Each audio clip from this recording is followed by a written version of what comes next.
E aí, tudo bom? Preparado para a 9ª aula? O curso que nós estamos dando, completamente gratuito, se chama Mente Livre da Angústia. Mente Livre da Angústia.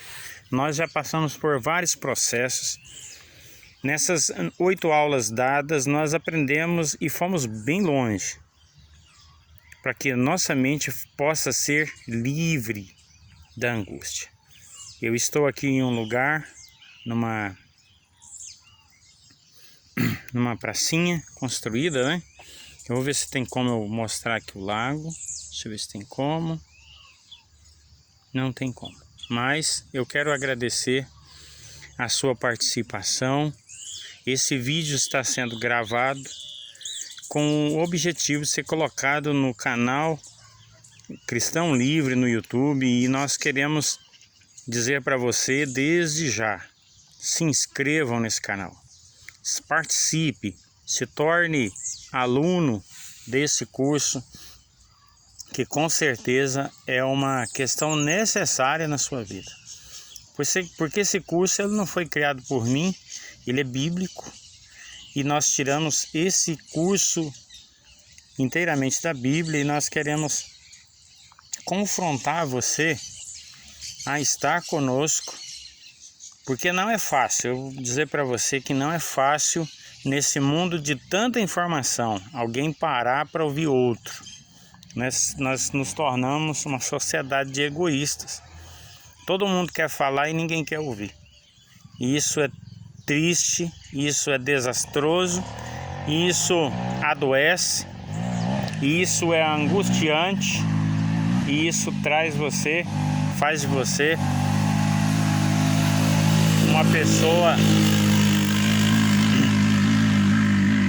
uma pessoa cheia de traumas, de problemas, e que nós queremos resolver através desse curso.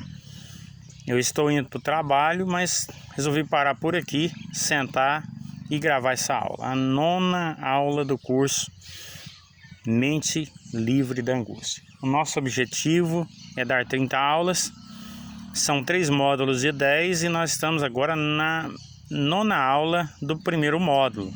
Primeiro módulo, o objetivo nosso é de fazer você se identificar, tornando você ciente daquilo que você é e daquilo que você carrega e daquilo que você pode fazer nesse mundo. Então eu quero convidar você a ser parte integrante desse grupo, esse quadro de alunos do curso Mente Livre da Angústia.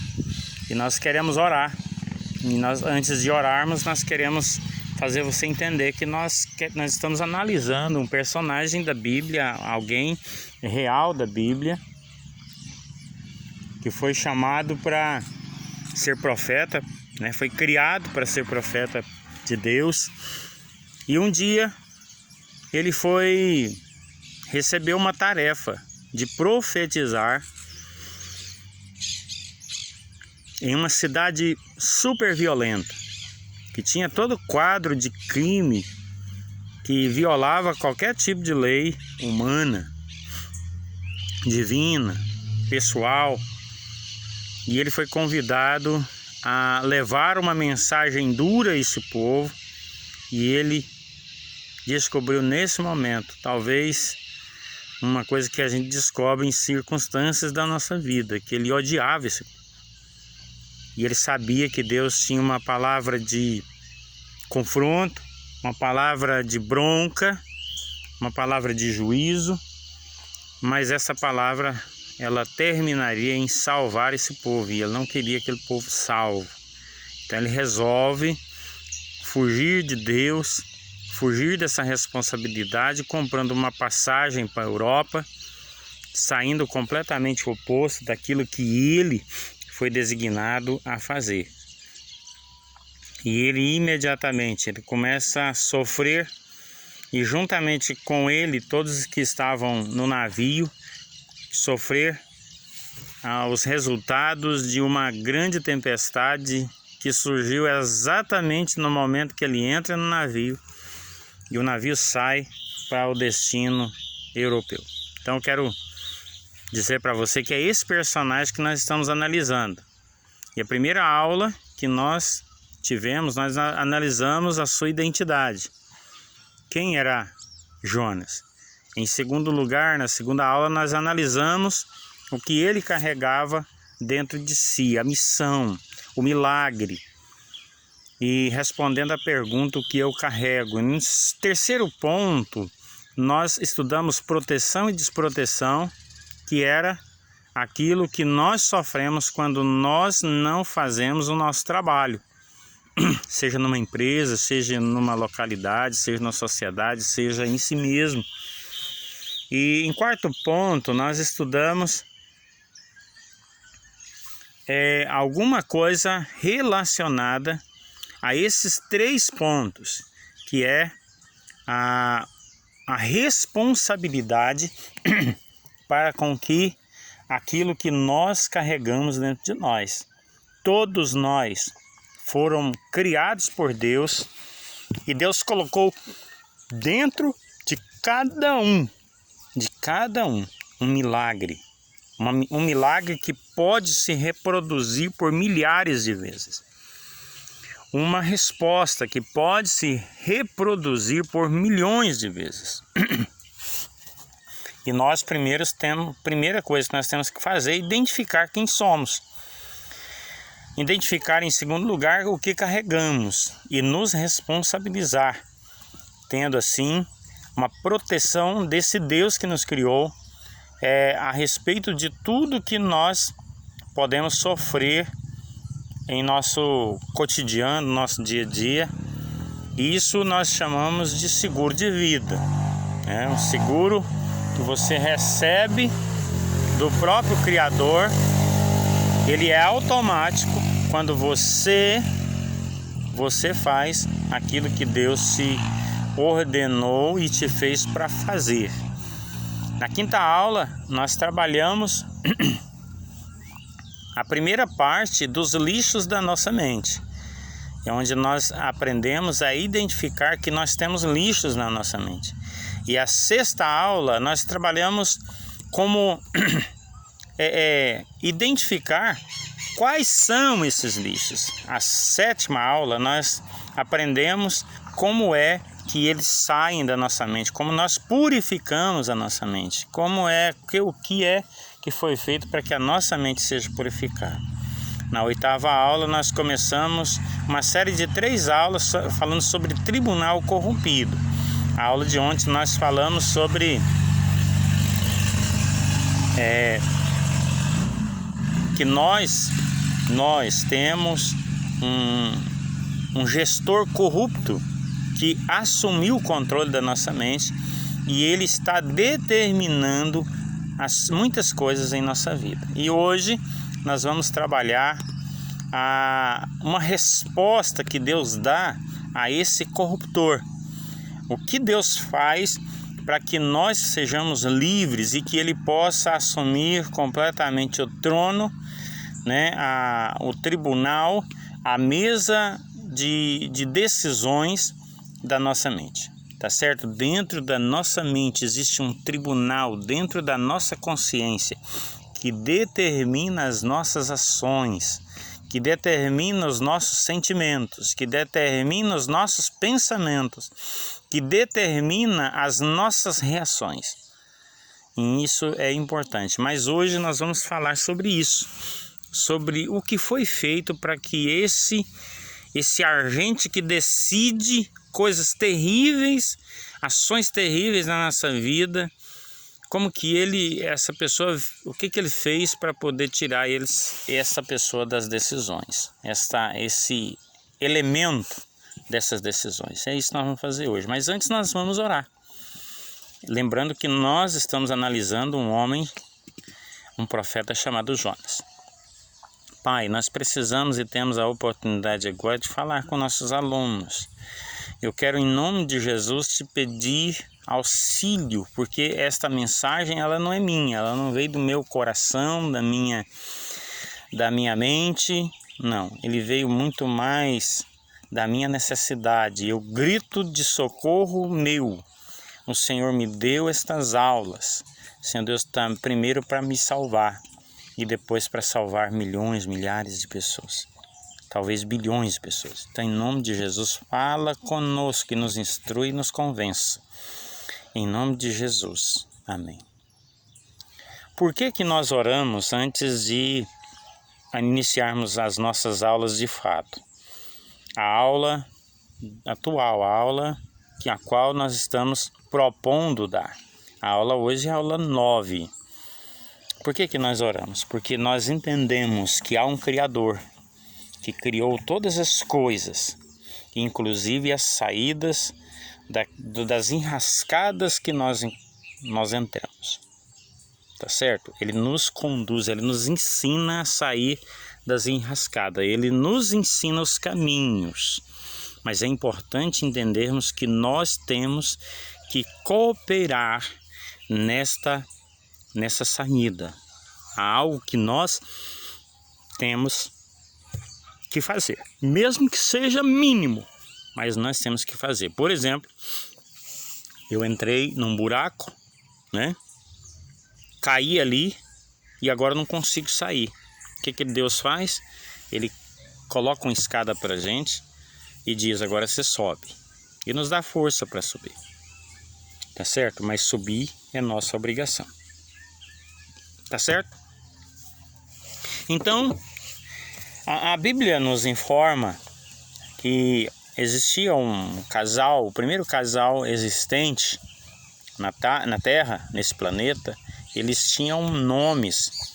O nome do homem era Adão e o nome da mulher, que era sua esposa, Eva. Então,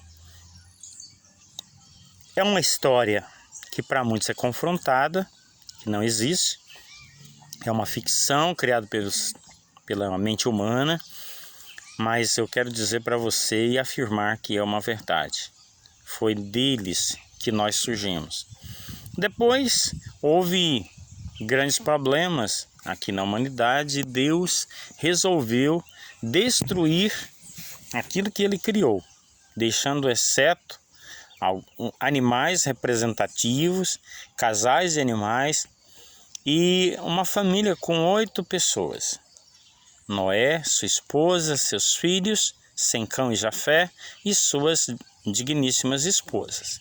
Então, daí surgiram cada um de nós. Não ficou ninguém a não ser estas 8 pessoas, essa família. A família de Noé, a família de seus filhos. E tudo isso aconteceu por quê?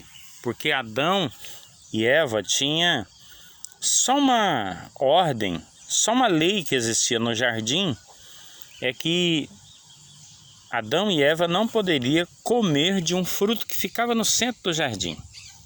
Nós não sabemos quais são esses frutos, esse fruto. Qual é esse fruto? Muitos dizem que é a maçã, mas isso não é não é bíblico, mas era um fruto. E a Bíblia também nos informa que o diabo, usando uma serpente, ele engana Eva, e Eva é enganada e ela come do fruto e faz com que engana também Adão, né? E Adão também come. E depois desse momento, eles tiveram a oportunidade de consertar, mas não tiveram possibilidade. Então Deus os expulsa desse jardim e eles começam a viver com a mente, a consciência, o coração corrompido pelo pecado. Então eles agora não podem mais tomar as decisões que eles tomavam lá no jardim antes de pecar. A sua mente ficou corrompida. O pecado entrou e entulhou nessa mente podridões que impediam dessas pessoas a tomarem as decisões corretas diante de qualquer situação em sua volta. Então, o que é que Deus promete naquele dia que ele tem o primeiro encontro com Adão e Eva depois dos dois pecarem. Ele promete que de uma mulher nasceria um filho que ajudaria, que desconstruiria esse grande mal provocado pelo diabo. Então, eu quero dizer para você que hoje nós vamos falar desse filho desta mulher que Deus prometeu que nasceria para confrontar e vencer e eliminar da nossa consciência esse agente corruptor, impedindo a cada um de nós de tomarmos decisões corretas, de viver uma vida sem angústia, sem aflição e contente em toda e qualquer situação. Tá certo? Então é possível você viver contente em toda e qualquer situação. É um processo de aprendizado e por isso nós lançamos esse curso e nós queremos falar hoje nessa aula 9 sobre esse homem que nasceu. Ele nasceu como homem comum. A sua gravidez foi extraordinária, excepcional. A mulher ficou grávida pelo poder do Espírito Santo. Ela virgem, ela concebe esse homem e virgem, ela é mãe, né, dá à luz, casada com um homem chamado José. Depois ela teve mais 5 ou 6 outros filhos, mas nós vamos falar desse filho, desse primogênito, que nós chamamos de Jesus Cristo. Então, esse homem foi a saída que Deus deu para que nós pudéssemos viver uma mente livre da angústia. Eu quero dizer para você que a angústia ela é provocada pelos lixos que estão em nossa mente, por esse agente corruptor. E esse agente que está na direção, que está que dá o veredito, ele se chama pecado. Ele é que toma as decisões, desde que nós não conheçamos a verdade que é Jesus Cristo e o que ele promoveu a cada um de nós. Então, hoje nós vamos falar sobre ele. Quem é Jesus? Jesus foi um homem prometido por Deus, feito em uma promessa para Adão e Eva, lá no jardim ainda, no jardim do Éden. E ele nasce há mais ou menos 2000 anos atrás, em Belém, numa ocasião onde todos deveriam ir à sua cidade natal para fazer reorganizar os seus nomes, né? Fazer de novo, renovar a matrícula, fazer um censo, um recenseamento. E nessa história toda, Jesus nasce em uma manjedoura e é visitado por 3 reis magos que dão presentes a ele. E esse menino, ele nasce, ele cresce, aos 12 para 13 anos, ele já é perito no assunto pelo qual ele é designado ser, e aos 30 anos ele é batizado por João Batista, porque naquela época batismo era um jeito de você nomear alguém para ser mestre, né? O mestre só poderia ser mestre aos 30 anos.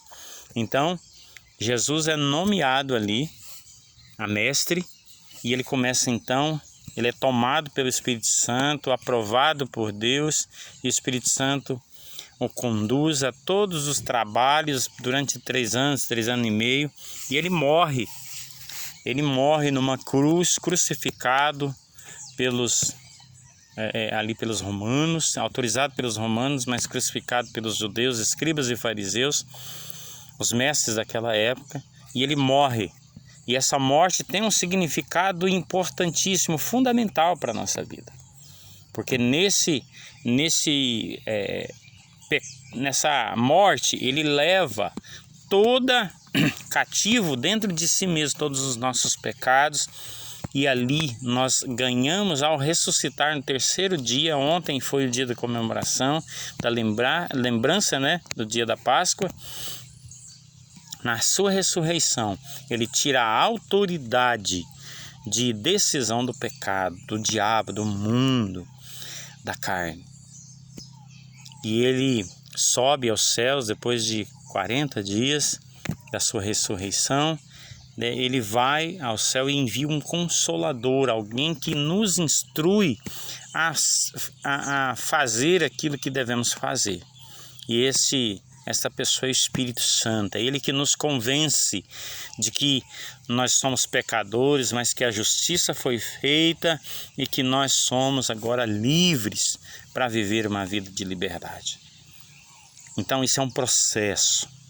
Então Deus, no seu amor enorme, extraordinário, de tal maneira enviou seu Filho para morrer na cruz, para que nós pudéssemos morrer com ele, mas ressuscitou ao terceiro dia para que nós tivéssemos uma nova vida. E isso é o que Deus fez para que nós pudéssemos ter nesse tribunal uma liberdade de decisões. Agora quem decide é o Senhor, é a palavra. Mas eu quero dizer para vocês mais uma vez, as informações são fundamentais para que nós possamos viver essa vida de liberdade. Por isso que a gente insiste em que você construa e que tenha tempo para fazer esse curso. Tá certo? São 30 aulas, nós estamos na 9ª aula. Mas a aula de hoje mostra quem é que trabalhou para que nós pudéssemos viver uma vida livre. Livre da angústia, da depressão, de toda a sujeira que o pecado provoca. Então, em nome de Jesus, eu quero dizer para você, não perca a oportunidade de fazer esse curso. Hoje nós mostramos que Deus amou o mundo de tal maneira, que deu seu Filho para morrer na cruz e ressuscitou o terceiro dia enviando o Espírito Santo e prometeu para nós nos tirar desse mundo em um determinado momento que nós ainda não sabemos. Então, que Deus possa te abençoar, te fortalecer. Em nome de Jesus. Lembre-se que esse Deus é o que pode trazer qualquer solução para a sua vida. Amém? Isso é com o processo que foi feito. Amanhã a gente vai trabalhar, mas hoje ainda nós vamos ter um curso de reforço. Uma aula de reforço, tá certo? Essa aula 9, ela vai ter uma aula de reforço. E nós queremos agradecer a você por ter ficado esses 23 minutos conosco. Vamos orar? Pai, nós queremos te agradecer, te louvar e te pedir, nos dê a possibilidade, a chance e a graça de entendermos e de crermos nessa palavra. Em nome de Jesus. Amém. Amém? Que Deus possa te abençoar e até a próxima aula. Espere, hoje à noite nós teremos então a aula de reforço. Um abraço e até a próxima.